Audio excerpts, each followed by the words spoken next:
Is it still worth it to visit Flower and Garden Festival, or have we already missed the best of it? My family headed to EPCOT to find out. We saw the influencers raving on day one, but for those of us visiting later, will we still get the same great experience? Is the food any good? How are the crowds? What is there for little kids to do? And are those topiaries still standing in this Florida heat? Stick around to find out if you should still visit Flower and Garden Festival or if you should head to the other parks during your spring Disney World trip. Welcome to Travel by Candace. I love sharing honest Disney reviews from a mom's perspective, so if you have a Disney trip coming up, hit that like button and let's get into it. As you enter the festival, the first thing you see are some incredible topiaries themed to Toy Story. They looked just incredible. You could really see the love and care that the cast members put into it. And for those of you who are not living in Florida, we had a crazy frost this past winter, like everything died.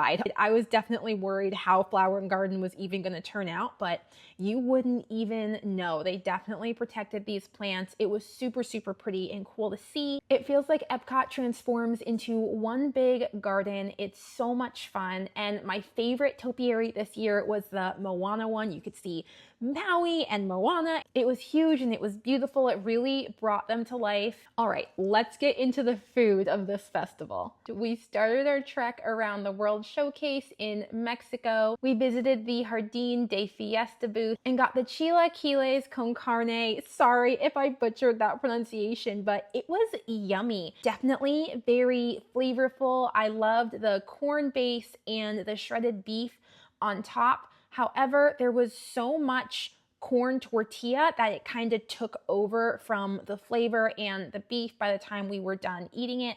So I rated this meal about a 3. It was good.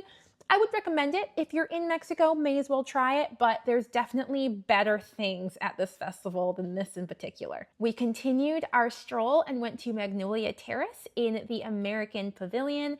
It was getting pretty hot, so we were looking for something refreshing, and we tried Southern Tier Brewing Company's Blackberry Ale. It was a really fair size for the price. We found it really refreshing. I think the only issue with it is that it tasted kind of basic, definitely good, but I wish there was just something more to it, like maybe a little bit more blackberry forward. It tasted like a beer that I could get at a bar right here near my home instead of something special like what you're looking for when you go to Disney. So I rated this one a 3.8, so still yummy. You should get it if you're in the American Pavilion, but again, I feel like there's more that Disney can offer. We finished our lap around the World Showcase and headed to Sunshine Seasons. This location in the Land Pavilion always has a rotating milkshake menu that changes out with all of the festivals, and these milkshakes are really fun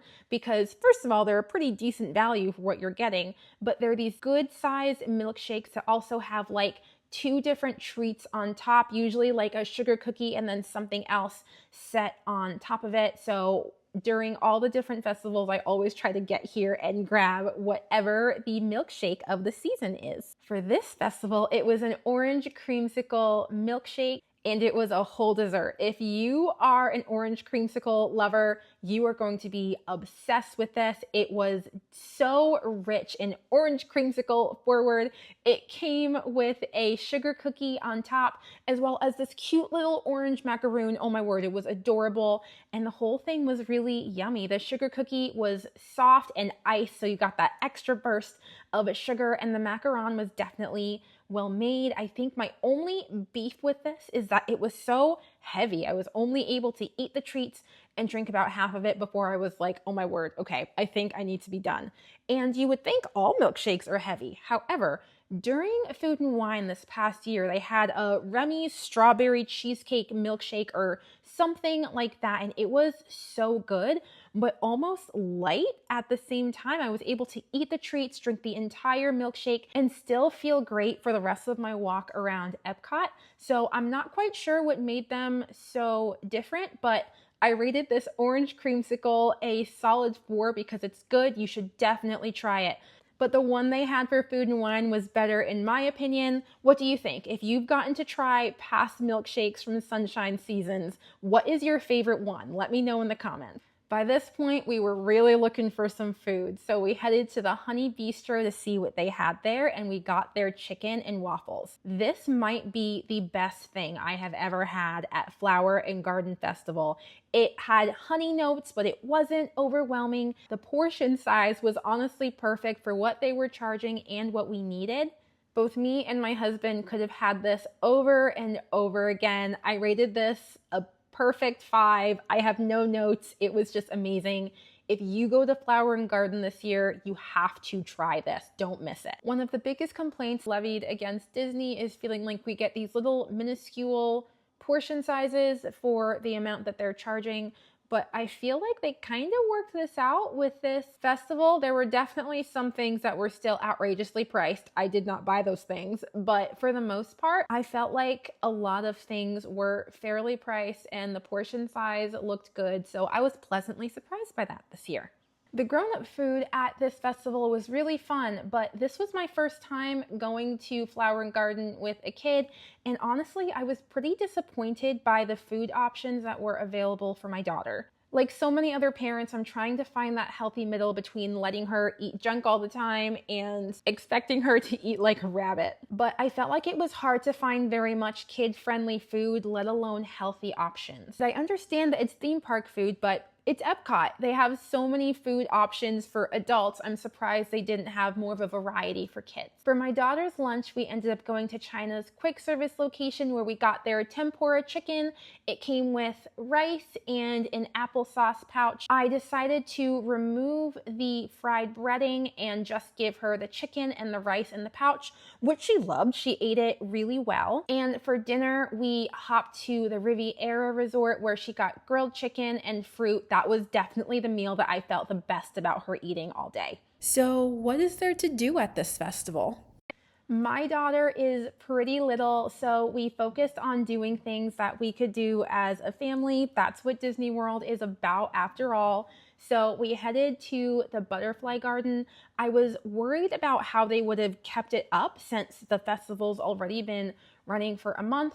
Are the butterflies still in good condition? How is it managing the crowds? I was worried about it feeling like kind of congested and claustrophobic in there, but that was just not our experience. There were cast members outside and inside managing the crowds, making sure nobody was manhandling the butterflies.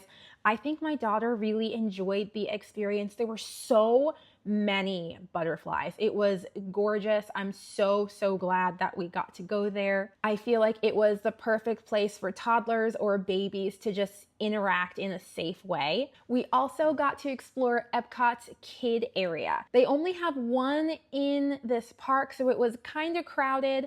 Also, it's definitely geared more towards bigger kids, so Adeline still being so little, we kind of kept her on the outskirts to just give her a chance to get out of her stroller, walk around a little bit. It was still a lot of fun, but if you have little kids like toddlers, make sure you keep an eye on them that they don't get run over by the big kids. This festival is for eaters, drinkers, flower lovers, and butterfly admirers of all ages. Everything smelled so delicious.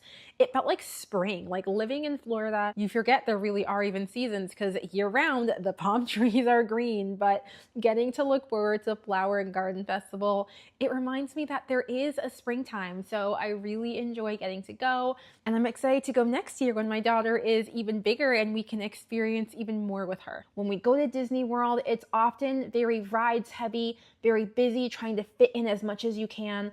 I really love that this festival encourages you to slow down and just experience something with your family. I am pleased to say that Disney did keep the quality up of everything that I experienced at this festival, and I loved that all of the festival booths were open at the same time. For some of the other festivals, there are some that open on opening day, and there are others that open halfway through the festival. So if you go early versus going later, you're gonna miss out. We can't all go to Disney multiple times during one festival. So it's nice that no matter when you go, you're gonna get the same food options. Overall, the festival was beautiful. I didn't feel like we had to wait very long for any of the lines at the food booths. The prices of what we tried felt very fair to me. The topiaries and the experiences that they offered were just wonderful. I would call it a perfect festival day for what me and my family were looking for. I didn't feel like we missed out on anything going over a month after it opened. They definitely kept the quality up of all of the offerings there.